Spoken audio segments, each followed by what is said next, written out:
In every corner of Kashmir, there is a growing fear. The war between India and Pakistan could break out at any time.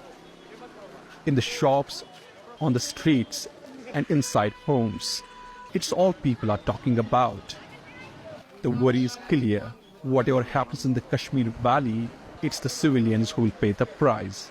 We're having sleepless nights. Even during the day we feel restless. A warlike situation has been created. There's so much uncertainty here. We don't know what will happen to us. But the people of Kashmir want only one thing: peace. Kashmiri students are being attacked in other parts of India. We don't feel safe at home, and we are not safe outside either. India and Pakistan have fought 3 wars in the past.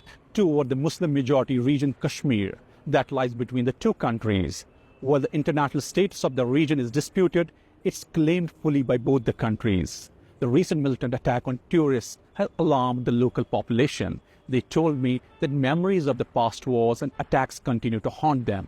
They find themselves caught in the crossfires between militant attacks and state crackdowns. And it's not just Kashmiris who are worried. Tourists still in the valley fear they could get stranded if the situation worsens. This is Dal Lake, once bustling with visitors. Now it's almost deserted. Tourists are fearful here. We're also worried the situation could escalate any time, especially after India suspended the water treaty with Pakistan. That's why you don't see many tourists arriving now. Many tourists have lost their lives, and a lot have lost their confidence in coming here. I feel better and safe now. But what happened was an unfortunate incident, and it was also a failure from our government. They couldn't stop this attack.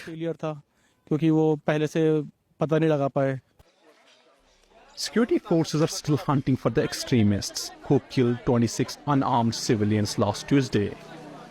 Hundreds of locals have been detained for questioning, and houses of suspected militants have been destroyed with explosives.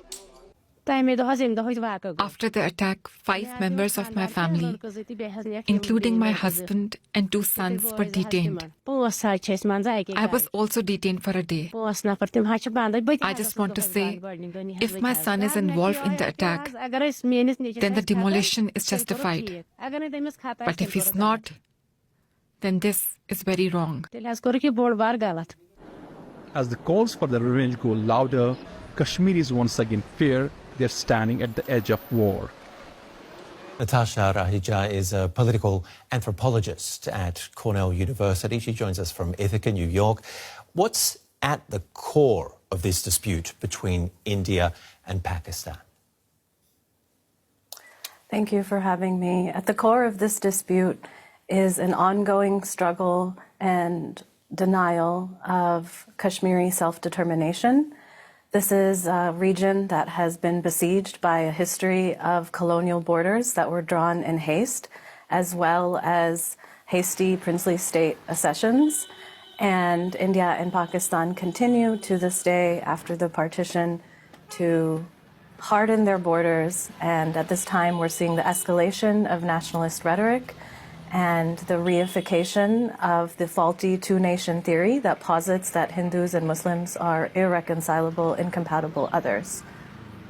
I've been looking into your work. Is this then about reinforcing borders while using marginalized populations against each other, basically? Yes, indeed. Both India and Pakistan have a history of leveraging their minoritized populations against each other in what is called the hostage theory, whereby the good behavior of minorities in Pakistan is twinned to the good behavior of minoritized populations in India. And we also see this playing out in the dispute over Kashmir between India and Pakistan, where Kashmiri people are suffering and their voices are being overshadowed by the military showmanship at the border. You mentioned the political row is stoking nationalism. It's also separating families, causing widespread uncertainty. How unnecessary is all of this?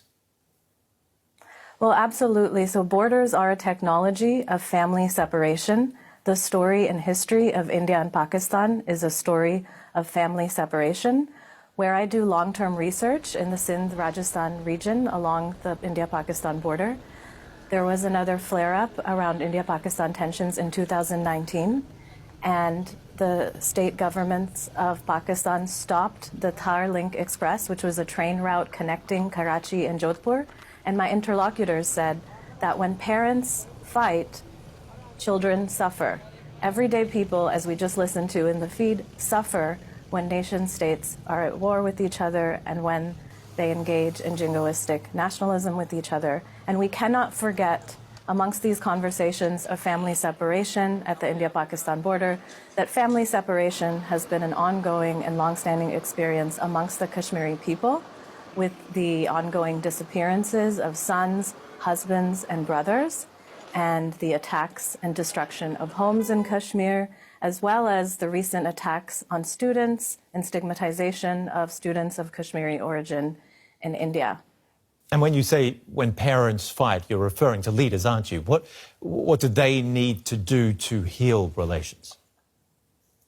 Well, what I want to emphasize here is that India and Pakistan are part of a shared, contiguous geographic region where mobility predates borders. There is a long history of cultural exchange and trade between this region and across it.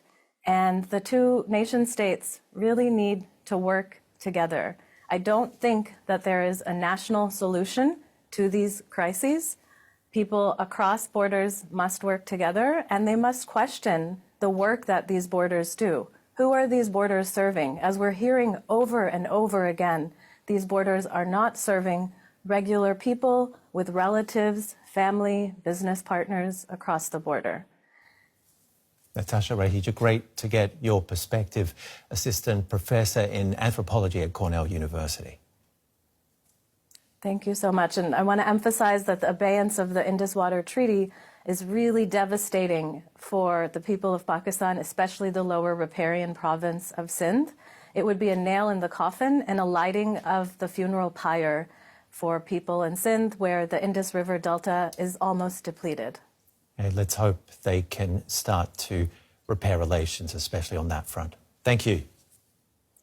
Thank you.